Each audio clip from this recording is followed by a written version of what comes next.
Vonis 7 tahun penjara terhadap Irwandi sudah dinyatakan inkrah oleh Mahkamah Agung. Vonis Irwandi dinyatakan berkekuatan hukum tetap di tingkat kasasi.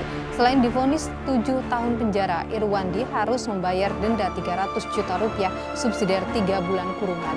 Jaksa Negeri Lok Sumawe Aceh pada 22 Mei akhirnya menetapkan mantan wali kota Lok Sumawe, Suwaidi Yahya, sebagai tersangka kasus korupsi Rumah Sakit PT Rumah Sakit Arun Lok Sumawe. Kejaksaan Negeri Aceh Selatan menetapkan dan menahan 3 tersangka terkait perkara dugaan tindak pidana korupsi, penyalahgunaan atau penyimpangan dana bantuan operasional keluarga berencana atau BOKB. Perkara itu terjadi di Badan Kesejahteraan Keluarga, Pemberdayaan Perempuan dan Perlindungan Anak BKKP3.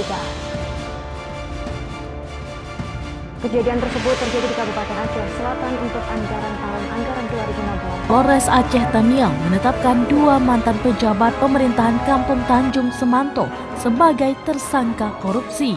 Keduanya dinilai telah melakukan perbuatan melawan hukum hingga menyebabkan kerugian negara sekitar 600 juta rupiah. Kapolres Aceh Tamiang AKBP Imam Asfali mengungkapkan, kedua tersangka yakni mantan Datuk Penghulu Kampung Tanjung Semanto AM dan Kaur Keuangan MZ yang merupakan pejabat pada periode 2015 hingga 2021. Berdasarkan penyidikan, kedua tersangka telah menyalahgunakan wewenang yang menyebabkan kerugian negara di atas 600 juta rupiah. Penyidik di Ditreskrimsus Tipikor Polda Aceh melimpahkan kasus 4 tersangka dugaan korupsi pengadaan bebek petelur di Dinas Pertanian Agara 2019 ke pihak Kejaksaan Negeri Aceh Tenggara, Selasa 15 Februari 2022. Adapun keempat tersangka yakni AB selaku pengguna anggaran, MH pejabat pembuat komitmen, KS selaku direktur CP Berudinem dan YP sebagai pelaksana lapangan.